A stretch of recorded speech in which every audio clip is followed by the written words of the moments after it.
There are stories that burn in the darkest corners of history, like embers that never die out. Tales not taught in schools, absent from conventional documentaries, yet surviving due to their power to fascinate, by virtue of being grotesque, passionate, and tragic. Today, we descend into one such legend, a story that seems lifted straight from an epic drama where power and lust intertwine with death. We step into the myth or warning of Semiramis, the queen who slept with 100 slaves in a single night, and all of them died. But who was Semiramis? Did she truly exist?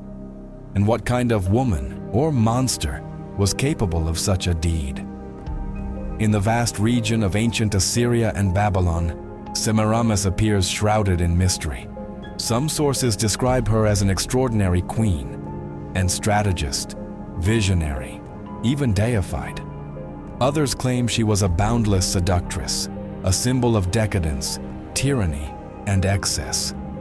It is at this crossroads between history and myth that her most infamous legend emerges. A hellish night when she lay with 100 young slaves, only to execute them after the act was completed. To understand this tale, we must journey back thousands of years, to a world where empires expanded not through diplomacy, but through fire, iron, and mountains of bodies. A world where queens did not always represent delicacy or submission.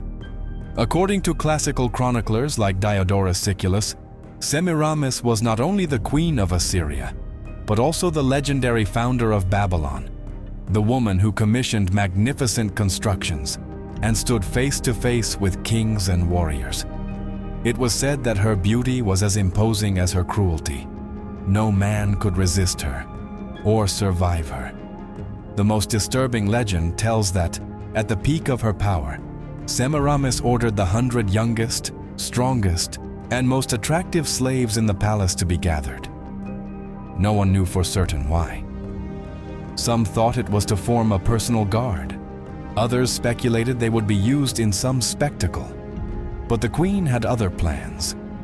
That night, she summoned them, one by one, into her chambers. What occurred there was a mixture of ritualized lust, absolute domination, and blood. Each slave she took became hers like a sacrifice, none left alive. According to the legend, her personal soldiers waited outside with precise orders. No man was to leave alive after sleeping with the queen. For her, pleasure was a form of control. Death, her final signature. The reason behind this erotic massacre remains an enigma. Some ancient scholars interpret the act as a symbolic representation of female power pushed to its extreme. A woman who not only took what she desired, but destroyed it afterward, asserting her absolute authority in a man's world. Others see it simply as a mythical warning, a distorted portrait of what a woman could do when desire becomes a weapon. Yet there is an even darker interpretation, that the act was part of a secret rite, an esoteric ritual linked to Babylonian cults of fertility, war, and domination.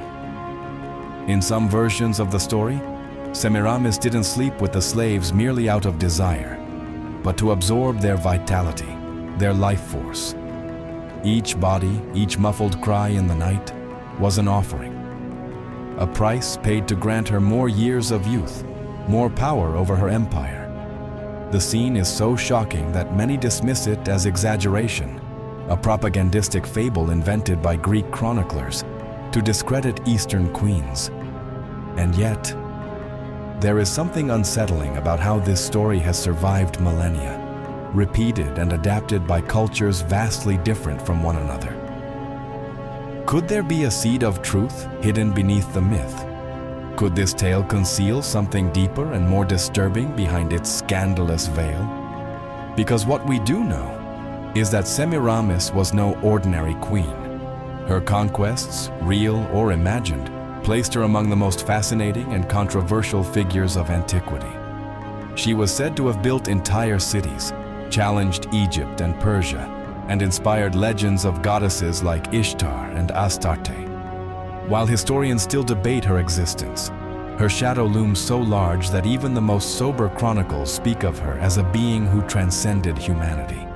And it is precisely on that border between history and myth that the most dangerous image forms, that of a queen who, in a single night, turned pleasure into a death sentence.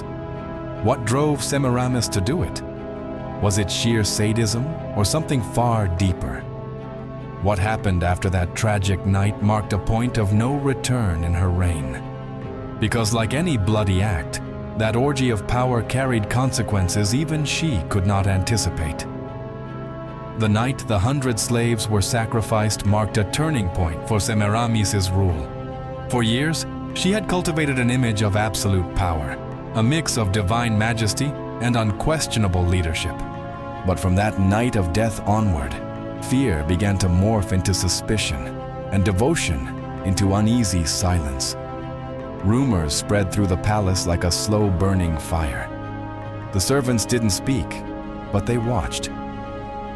The generals lowered their eyes when she passed, not just out of respect, but perhaps out of fear of being next. On the streets of Babylon, Semiramis' name was spoken with reverence, yes, but also with a shiver. The people weren't sure exactly what had happened within the palace walls that night, but the smell of blood cannot be hidden forever. In the days that followed, nearly the entire royal guard was replaced. The soldiers who had guarded the royal chamber during that fateful night were sent to remote missions, wars that rarely ended well. Some simply disappeared. Had Semiramis wanted to erase the traces of what she had done? Or was she executing witnesses to her final act of lust and death? Whatever the case, her behavior began to change. The accounts of the time, though embellished by mysticism and propaganda, agree on one thing. The queen started becoming erratic. Sometimes she appeared in the garden speaking to herself.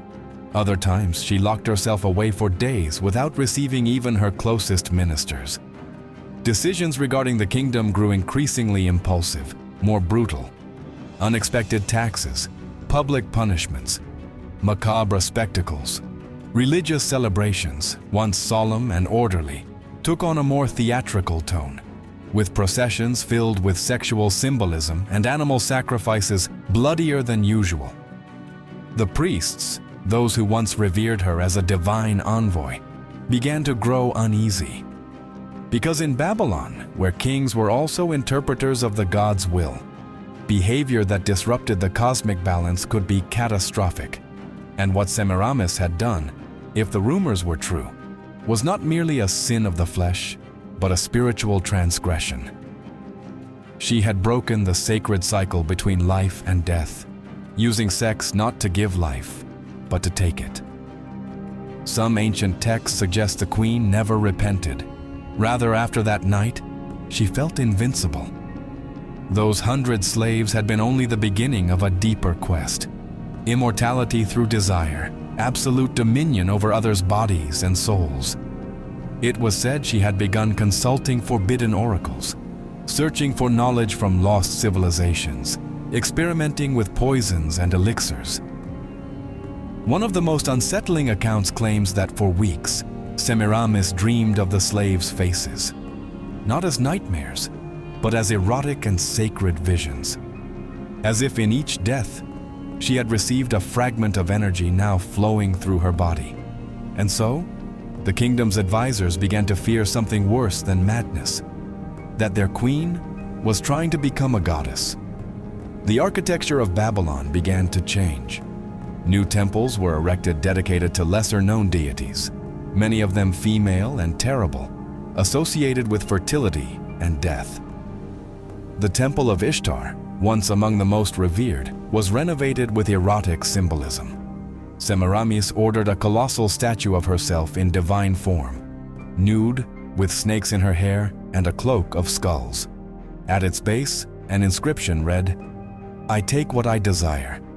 I decide when it ends." For many, this was the exact moment the people began to distance themselves, not out of hatred, but religious fear. Because in the ancient world, Defying the balance between life and death was not just a political or moral crime.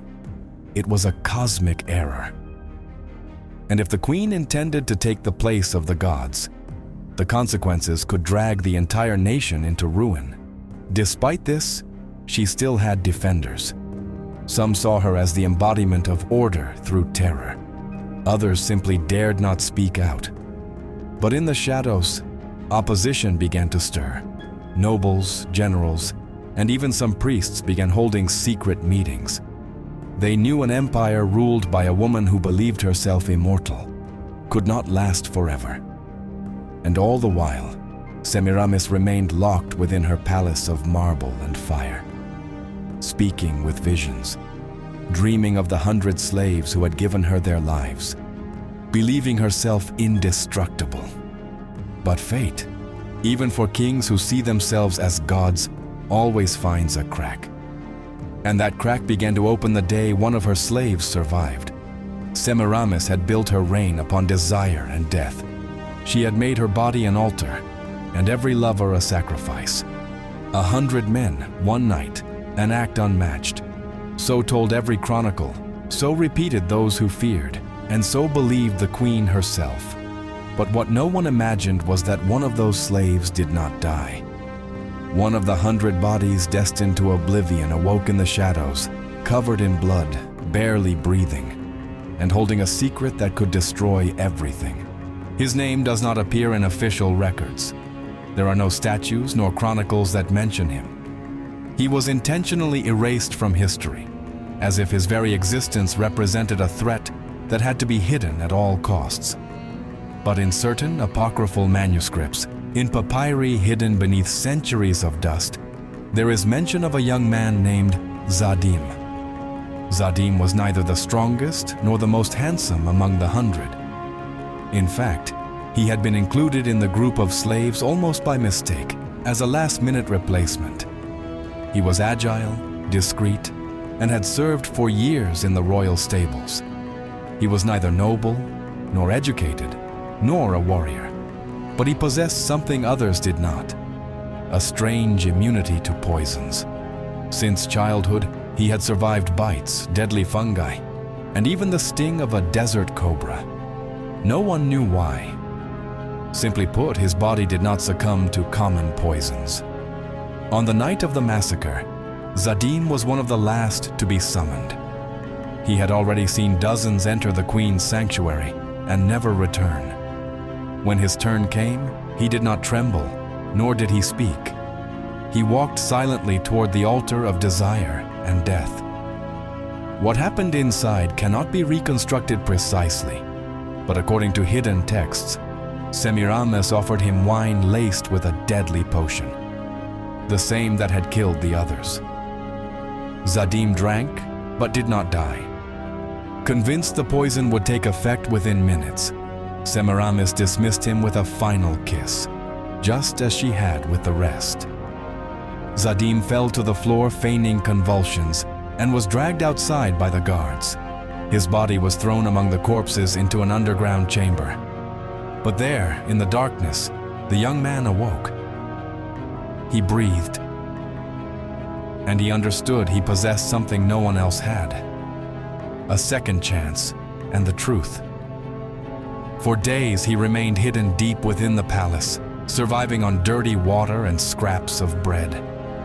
Each night, he listened to chants, footsteps, whispers of the queen speaking to the dark gods she now worshipped.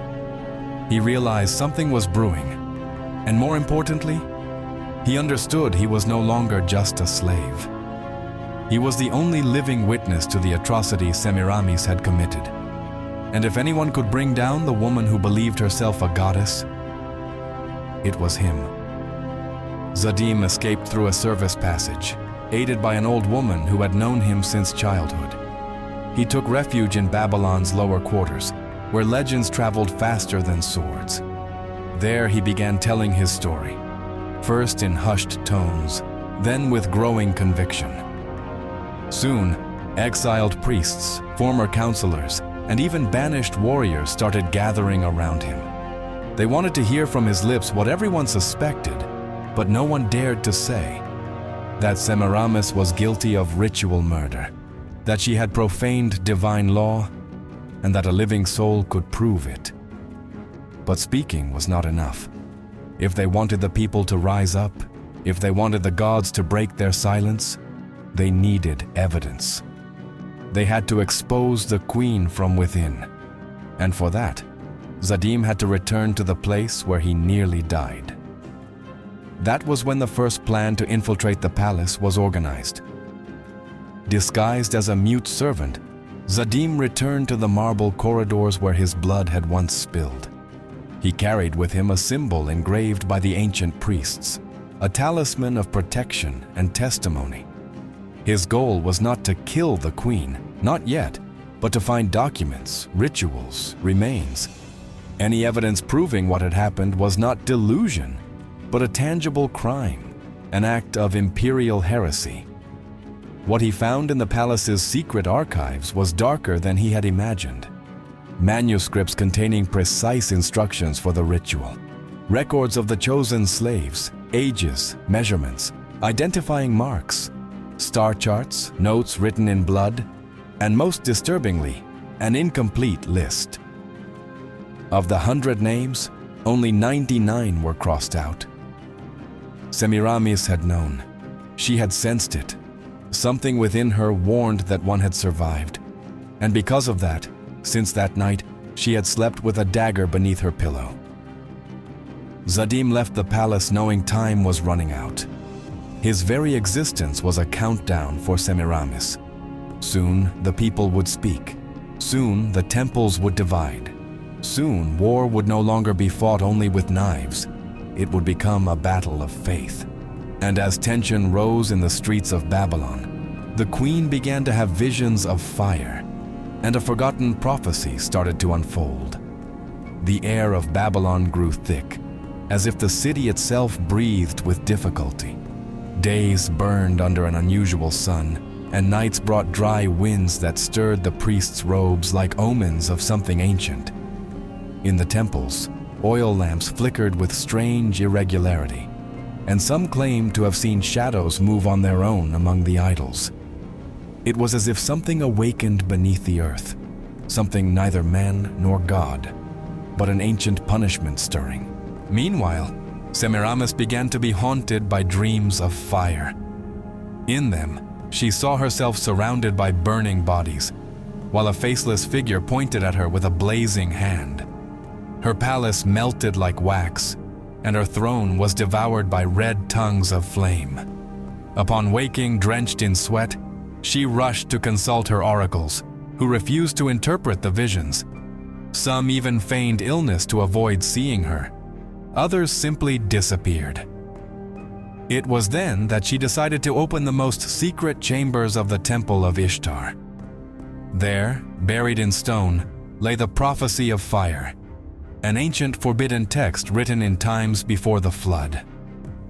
Only the wisest and most fearful kings dared to consult it, and it was said that anyone who read its contents would soon die, consumed by their own ambition. Semiramis, however, was not afraid, because she no longer considered herself human. The prophecy spoke of a queen of the East, born of war and dressed in stars, who would rule men through desire and gods through blood. But it warned that when her inner fire devoured the divine, a survivor would rise, one bearing her same blood upon his hands and an ancient word upon his tongue. That man would be the key to her fall, the bearer of final judgment. Upon reading this, the queen let out a scream that echoed throughout the palace. She understood everything. Zadim was no anomaly. He was a piece of a greater plan, woven long before she was even born. And it wasn't enough to kill him. She had to erase every trace of his existence. But it was already too late. Because while Semiramis delved into the temple's depths, Zadim stood before the ancient priests of Marduk, those who still held political and spiritual power over parts of the empire. He presented the stolen documents, recounted his night in the royal chamber, described the faces of the sacrificed men, and revealed the amulet inscribed with the 99 names, clearly showing that he was the 100th. The elders deliberated for days. Accusing a queen who believed herself a goddess and who ruled with an iron fist was no simple matter.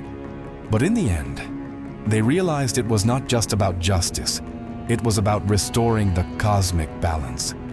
Because Semiramis, with her act, had torn the thin veil between the sacred and the profane, and if nothing was done soon, the gods would abandon the city entirely.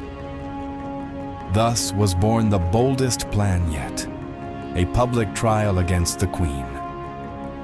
A ceremony that would gather priests, nobles, and citizens alike, where the prophecy would be read aloud, evidence displayed, and the gods invoked to decide the queen's fate. This would not be a political trial, but a spiritual one, and for that, it had to take place in the holiest site in Babylon, the Tower of Etemenanki, the ziggurat that connected heaven and earth.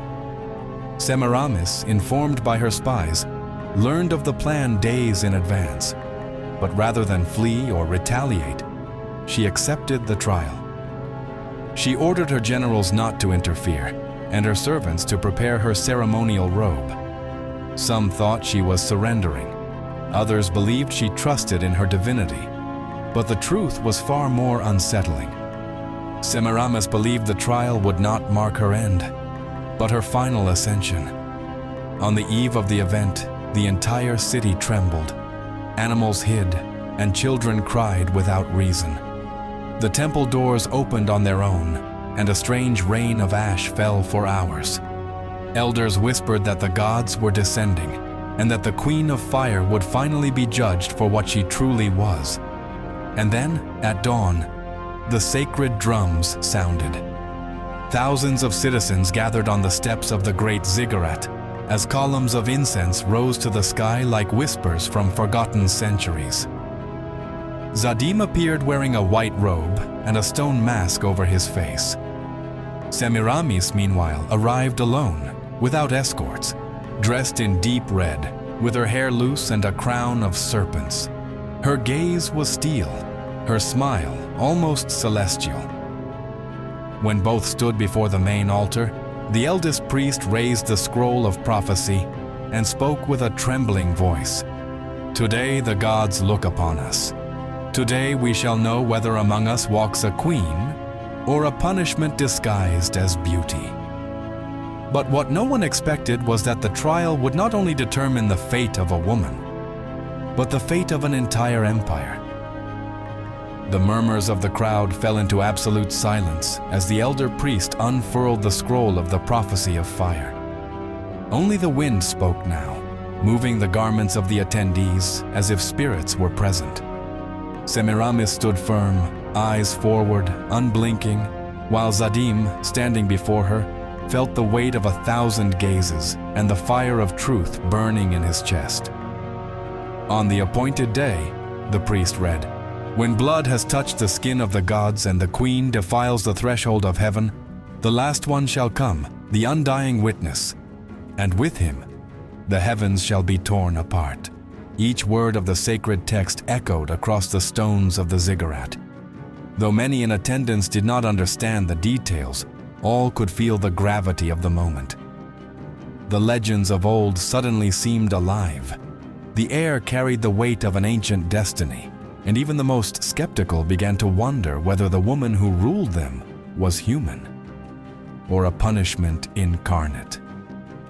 Zadim took a few steps forward. With a steady voice, he began to speak.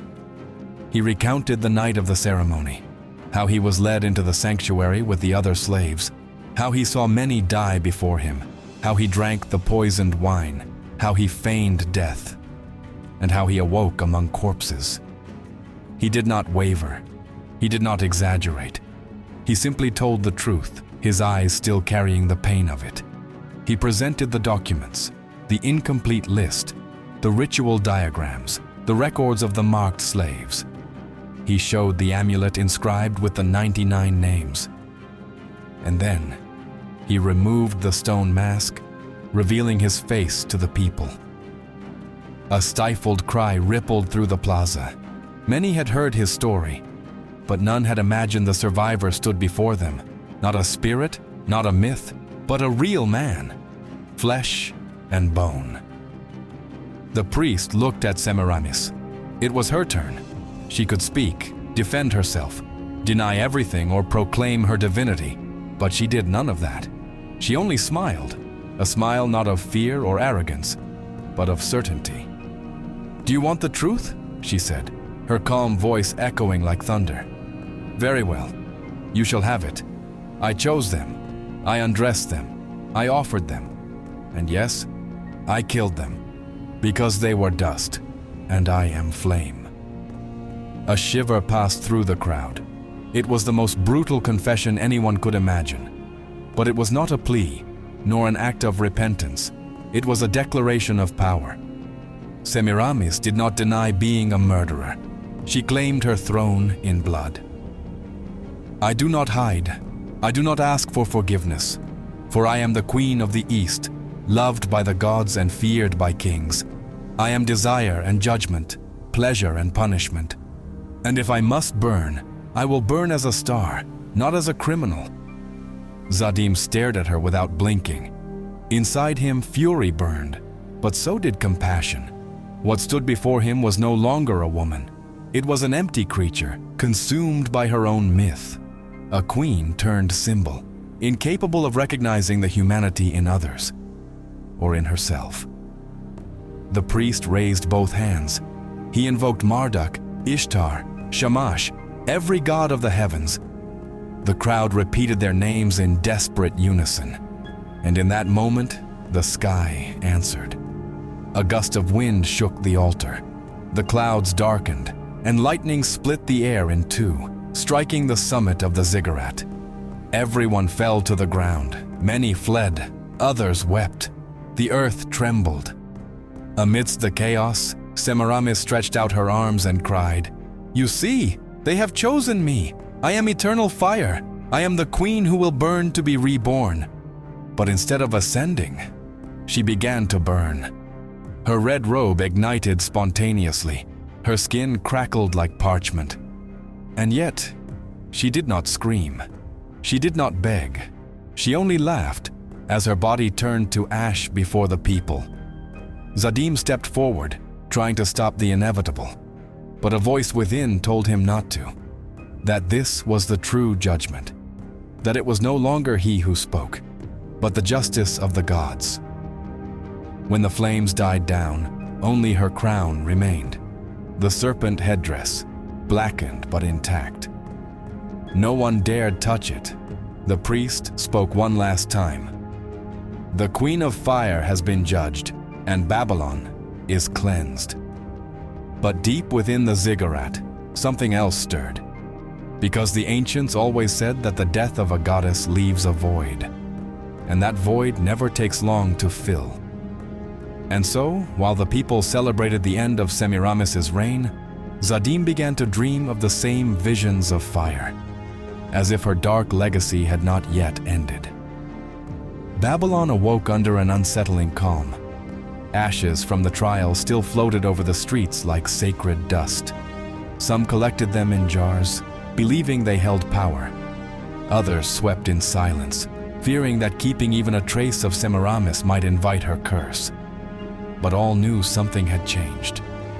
The Queen of Fire was dead. Or was she? Zadim walked among the crowd without speaking.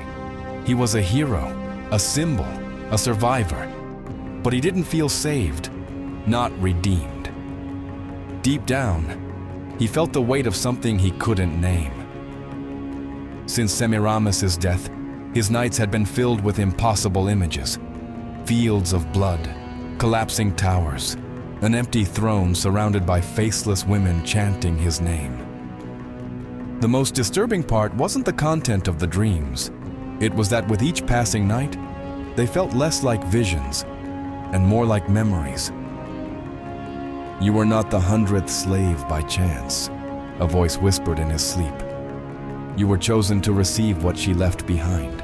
Upon waking, Zadim discovered a new mark on his chest, a spiral of fire, identical to the one Semiramis had carried on her belly. He tried to scratch it, wash it away, erase it. Nothing worked. His skin burned, as if something inside him had begun to ignite. The trial was over, but his story had only just begun. The priests didn't know what to do. Some said he should be exiled. Others believed he should be revered as the new bearer of sacred fire. No one could agree, and that was dangerous, because Babylon was a city of balance, between men and gods, between temples and palaces. And now, that harmony had fractured. An old wise man named Bel-Naid requested a private meeting with Zadim. He led him through ancient tunnels beneath the ziggurat to a hidden chamber with walls covered in symbols belonging to no known human language.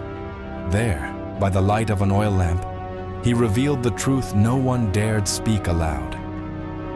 Semiramis did not die, Zadim, not in the ordinary sense. What perished was her flesh, but her essence, her fire, needs a new vessel. And you were touched. You are her heir. Zadim felt the ground give way beneath him. It couldn't be. Not after surviving, not after witnessing her trial, her fire, her death. But the elder looked at him with serene eyes. She knew she would fall. That's why she did not fight. She chose you so that her flame would not fade. Did you think you survived by strength or luck? Number, you survived because you were marked. Zadim wanted to run. He wanted to deny it. But something inside him had already changed. He felt it in the way people looked at him, in the heat rising up his spine when he grew angry, in how cats and dogs avoided him in the street. He was no longer the same. Something of her lived within him. Meanwhile, in the darkest corners of Babylon, new sects began to rise. Groups who worshipped Semiramis not as a queen, but as a resurrected goddess. They believed she had transcended the trial, that her essence had merged with the fire of heaven. And when they learned that Zadim bore the mark, they began calling him the Bearer. Wherever he went, they followed. They lit torches in his path. They sang forbidden hymns, once reserved only for blood rituals. And the more he avoided them, the stronger their faith grew. They wanted to see him burn, not as punishment, but as ascension. So Zadim decided to flee the city. He boarded a small boat on the Euphrates, with no fixed course, seeking silence. But before departing, Bel-Naid gave him one final message. You are not fleeing from her, Zadim. You are fleeing from yourself. And that is impossible, because you are the next chapter. The boat drifted away across the slow waters of the river, and Babylon faded behind it, its temples, its altars, its fire. But Zadim knew the true blaze had only just begun, because an idea cannot be killed, and even less so a queen who once turned death into myth. And so, with twilight falling over the water, the young man who once escaped death became a new enigma, a man bearing the mark of a goddess, the heir to an ancient fire that asks for only one thing: to burn again. But on the final page of this story, the fire still has a promise to fulfill, and another empire left to devour. Years later, in a forgotten temple beyond the desert, torches flared back to life. A group of faithful followers, clad in black robes, waited in silence. At the center of the altar stood a man whose eyes burned with inner flame. He raised his arms. It was Zadim. He no longer fled, no longer feared. He had accepted his destiny, not as the fire's slave, but as its guardian. Semiramis lived within him, not as possession, but as legacy. He would not repeat her cruelty, but neither would he deny the power burning in his blood. I did not come to rule, he said. I came to restore the balance. His voice made the columns tremble, the flames crackled, and the followers cried out his name. In the lands of the ancients, Where gods no longer answer and myths lie dormant, a new flame had awakened, one that does not seek crowns, but memory, one that burns not for pleasure, but for justice. Because as long as someone remembers Semiramis, the queen who slept with 100 men and defied the heavens, the fire will never die. And so, with a single spark, Babylon burned once more. But this time, to purify.